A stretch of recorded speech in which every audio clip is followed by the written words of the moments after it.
믿음이 연약한 자를 너희가 받되 그의 의견을 비판하지 말라. 어떤 사람은 모든 것을 먹을 만한 믿음이 없고 믿음이 연약한 자는 채소만 먹느니라.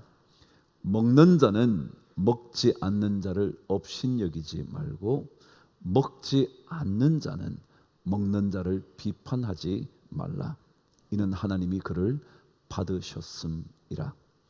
남의 하인을 비판하는 너는 누구냐? 그가 서 있는 것이나 넘어지는 것이 자기 주인에게 있음에 그가 세움을 받으리라. 이는 그를 세우시는 권능이 주께 있음이라. 아멘.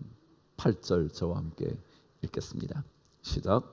우리가 살아도 주를 위하여 살고 죽어도 주를 위하여 죽나니 그러므로 사나 죽으나 우리가 주의 것이로다. 아멘. 8절 한 번 더 읽겠습니다. 몇 번 읽으시면 마음판에 새겨질 수 있지 않을까 싶어요. 다시 한번 읽겠습니다. 시작. 우리가 살아도 주를 위하여 살고 죽어도 주를 위하여 죽나니 그러므로 사나 죽으나 우리가 주의 것이로다. 아멘.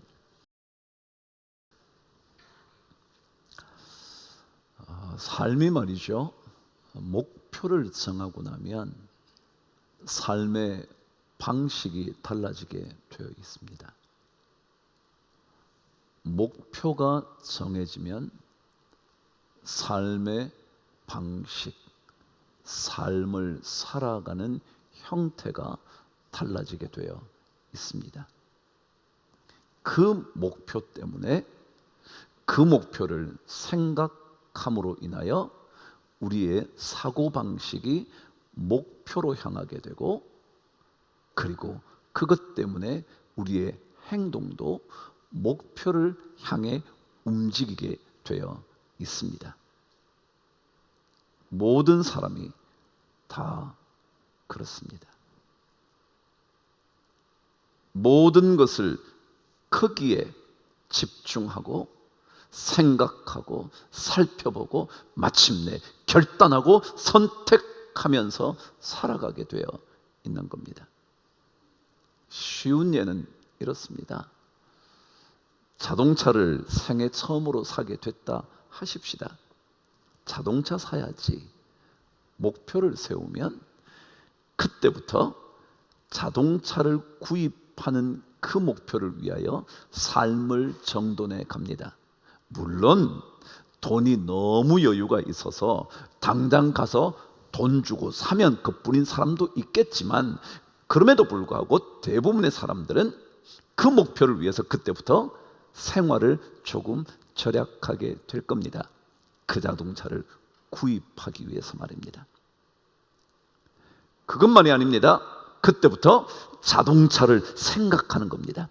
우리 가정에 어떤 자동차를 사면 좋을까? 어느 정도의 가격이면 우리 가정이 감당할 수 있을까? 어떤 색상이면 좋을까? 어떤 자동차가 고장이 적을까? 유지비가 적게 들까? 온갖 생각이 그곳에 갈 겁니다. 그러다가 마침내 어느 정도의 경제적인 문제가 준비가 되면 그것을 실행에 옮길 겁니다. 그렇습니다. 모든 삶의 목표는 우리의 생각과 행동을 결정하게 되어 있습니다. 여러분, 그리스도인의 삶의 목표가 뭘까요? 여러분과 계속해서 읽어오는 이 말씀이요, 우리가 살아도 주를 위하여 살고 죽어도 주를 위하여 죽나니 그러므로 사나 죽으나 우리가 주의 것이로다. 이게 삶의 목표, 그리스도인의 삶의 목표입니다. 우리는 공부를 해도요, 주를 위하여 공부합니다. 그래야 합니다. 좋은 대학 가는 것이 목표이기도 하겠지만 그 궁극적인 목표는 나 주님 위해서 이 지식과 학벌을 사용할 거야.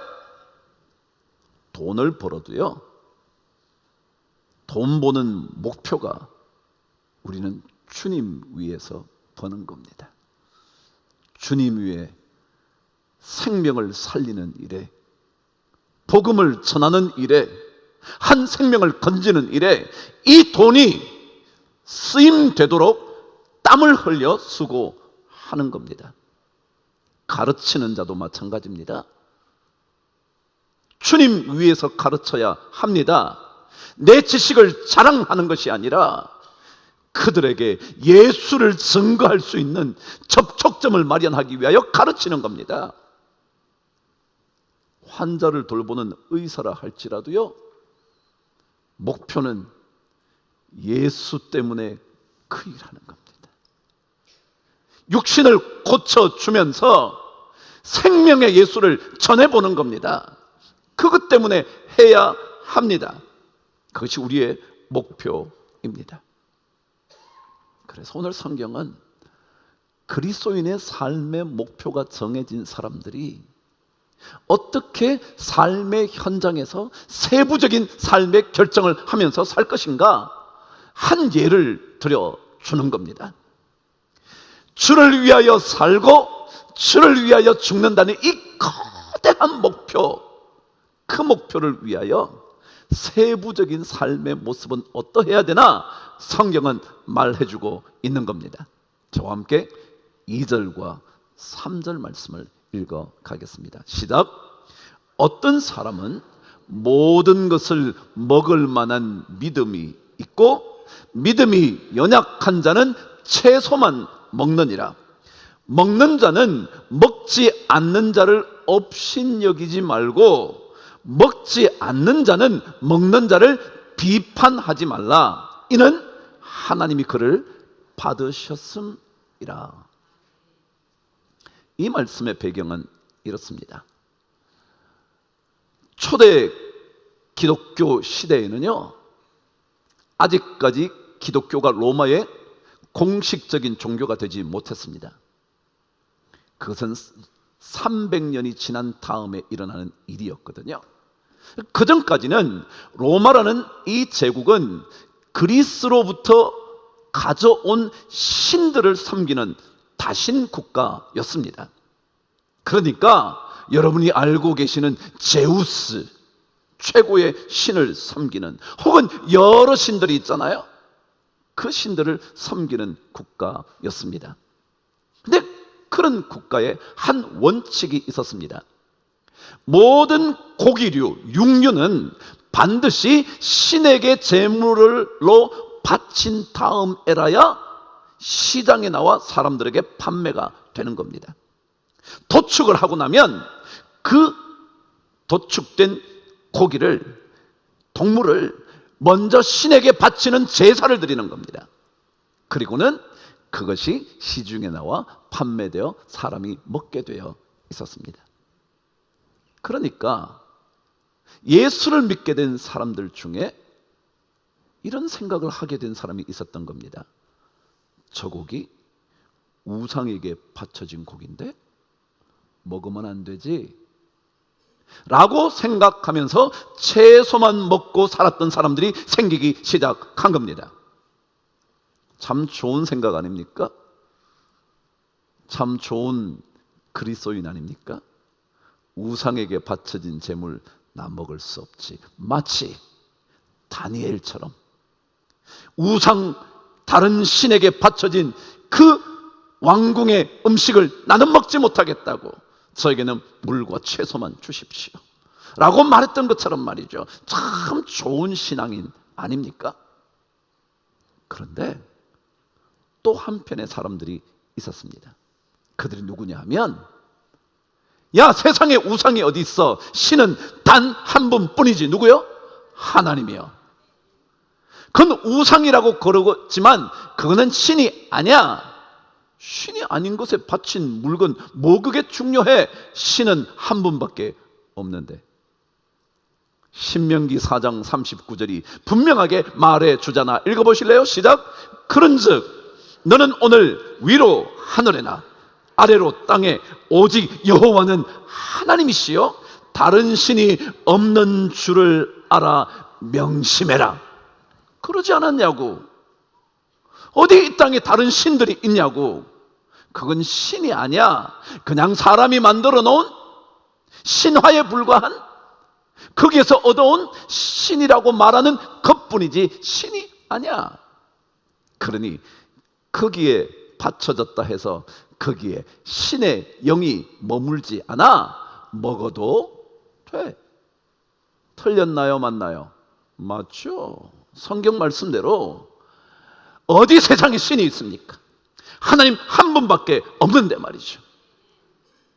그래서 사도 바울은 고린도전서 8장 4절에서 이렇게 말한 것이었습니다. 읽어보실래요? 시작.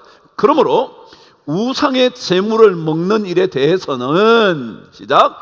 우리가 우상은 세상에 아무것도 아니며 또한 하나님은 한 분밖에 없는 줄 우리가 안다. 맞잖아요. 그 우상은요 아무것도 아니에요. 저와 여러분이 만들어 놓은, 그래 놓고 섬기면서 신이라고 말하는 신도 아닌 신이거든요. 아니, 신이라는 이름조차 붙일 수가 없거든요. 그러니까 그런 것에 바쳐졌다 그래서 그것이 신에게 드려진 제물이라고 말할 수 없지. 먹어도 무슨 상관이 있어? 하나도 틀린 것이 없는 겁니다. 저는 둘 다 좋은 믿음의 사람의 결정이었다 생각합니다. 근데 문제는 그렇게 서로 고백하는 사람들이 서로를 향하여 비판하고 업신여기기 시작했다는 겁니다. 고기를 먹어도 된다고 생각한 사람이 말합니다. 야, 그거는 우상에 불과해. 잘못 알고 있는 거야. 넌 아직까지 믿음이 약해. 무슨 신이 어디 있어? 하나님밖에 없지. 그러면서 막 업신 여기는 겁니다. 또 한편의 사람들은 뭐라고요? 우상에게 드려 그래서 영이 머물지도 모르는, 그러니 우리가 조심해야 되지 않을까? 그러면서 오히려 먹는 사람들을 비판하기 시작했다는 것입니다. 문제는 믿음이 강하다고 생각하든 연약하다고 말하든 그 사람의 문제가 더 이상 아니라 서로를 향하여 비판하고 업신여기기 시작하는 겁니다. 우리가 그렇지 않나요? 쉽게 다른 의견에 대하여 우리는 비판하잖아요. 어떤 사람은요, 우리 교회에서 드려지는 찬양을 듣고 참 은혜 받았다며 우리 교회에 옮기기로 했대요. 근데 어떤 사람은 왜 이런 찬송을 부르냐고 라고 하는 사람이 있어요. 저는 두 분 다 틀린 것 하나도 없어요. 아, 그분은 이런 찬송이 더 좋다는 얘기요. 어떤 분은 저런 찬송이 더 가슴에 와닿는다는 얘기요. 그러면 각자의 믿음의 길을 가면 됩니다. 근데 우리는 각자의 길을 가지 않고 꼭 남의 얘기를 끄집어내는 겁니다. 왜 그래? 왜 그런 찬송해? 왜 그렇게 해? 왜 그런 찬송이 은혜가 안 돼? 계속 비판하고 업신여기는 겁니다. 업신여긴다는 것은 언제나 내가 너보다 낫거든? 너 믿음은 아직까지 약한 거야. 그래가지고 어떻게 되겠어? 10년, 20년 믿은 사람이 어떻게 당신이 믿음의 사람이라고 말할 수 있어? 자꾸 말하는 거예요. 여러분, 신앙은요, 자기에게 주어진 길을 걷는 겁니다. 다른 사람을 들여다보는 게 아닙니다. 고기를 드시면 드십시오. 채소만 드시려거든 드십시오. 그냥 드시면 됩니다. 그걸 가지고 왜 너는 채소만 먹어? 아니 왜 너는 고기를 먹어? 말할 것 없습니다. 갈라디아서 6장 4절은 이렇게 기록하고 있습니다. 저와 함께 읽어보시죠. 시작. 각각 자기의 일을 살피라. 자기의 일을 살피라. 자기 일. 나는 아무리 생각해도 그거 안 하는 게 좋겠어. 하지 마십시오. 해도 되겠다?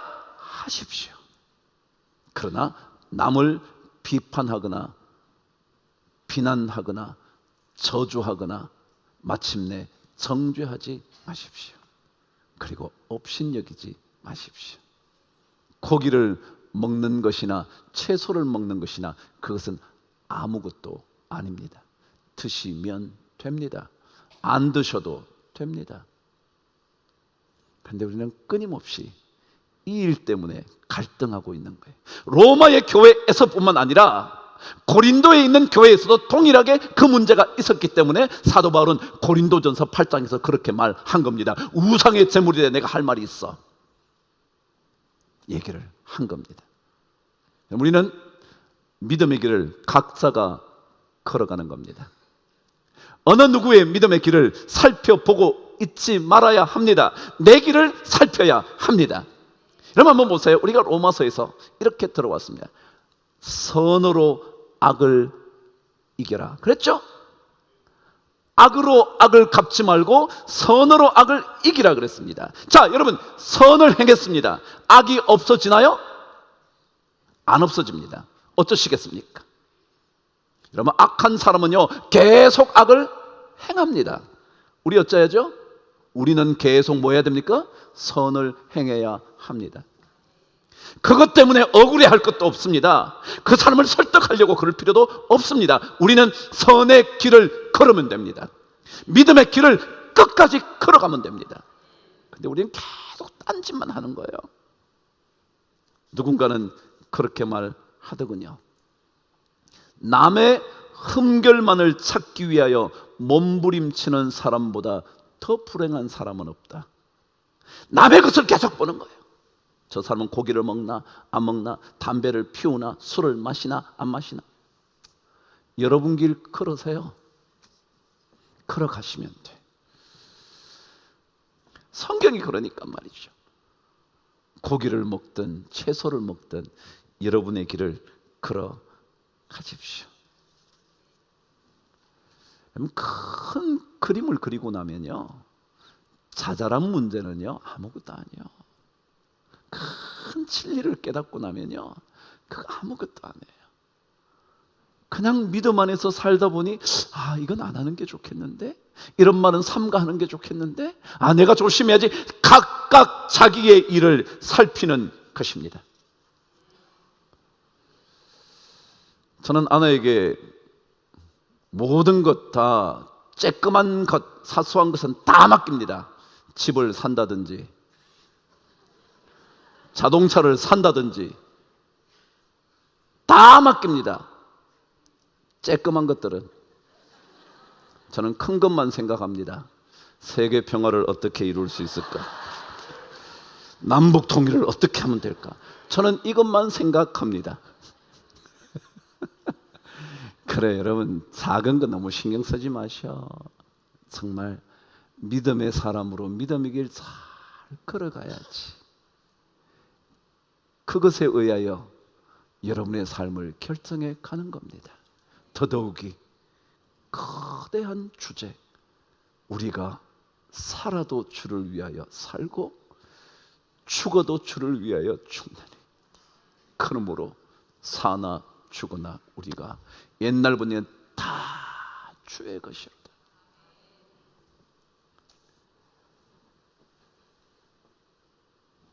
신앙생활은 남을 쳐다보면서 그에게 흠결을 찾으려고 눈을 부릅뜨는 인생이 아닙니다. 오히려 자신을 향하여 믿음의 눈을 부릅뜨고 내가 믿음의 길을 걷는 겁니다. 누가 어떻게 걷든지, 누가 어떤 선택을 하든지 나는 믿음의 길을 걷겠다. 그것이 사도 바울이 들려주고 싶었던 그리스도인의 삶의 길이었습니다. 어떤 길을 걸을까 남의 인생을 쳐다보고 살면 자신의 믿음의 길 못 걷습니다. 그냥 좋은 믿음의 길을 끝까지 가십시오. 그러다 보니까 비판과 없이는 끊임없이 남을 거부합니다. 당신은 안 돼. 당신 그러면 안 돼. 그러니까 하나됨을 이루지 못하는 겁니다. 지엽적인 문제가 거대한 흐름을 막는 겁니다. 하나님이 다 받으셨습니다. 여러분도 받을 준비되어 있으면 받으시고요, 그렇지 않으시다면 비판하거나 업신여기지 마십시오. 업신여긴다는 것은 언제나 남을, 내 자신을 높은 데 두고 남을 평가하는 겁니다. 내가 더 높다는 거예요. 내가 이미 높은 자리에 있기 때문에 당신을 이렇게 말하는 거야 라고 말하는 것입니다. 높아지지 마십시오. 주님은 십자가의 낮은 길로 찾아오셨거든요. 그것 하나 둘씩 일구어 가면 우리는 마침내 하나님의 사람, 주를 위하여 살아가는 인생이 될 줄 믿습니다. 비판하다라는 단어를 지난 시간에 알려드렸습니다. 의미는 이러했다 그랬습니다. 눈을 부릅뜨고 상대방에게서 나와 다른 점이 무엇인가를 밝혀내어 마침내 비난하고 저주하고 그래서 정죄하는 것, 그게 판단이었다, 비판이었다 그랬어요. 지난 시간에는 믿음이 강한 자가 믿음이 연약한 자를 비판해서는 안 된다 그랬는데, 오늘 말씀을 읽으면 믿음이 연약한 자가 오히려 믿음이 강하다고 말하는 그 사람을 또한 비판하는 겁니다.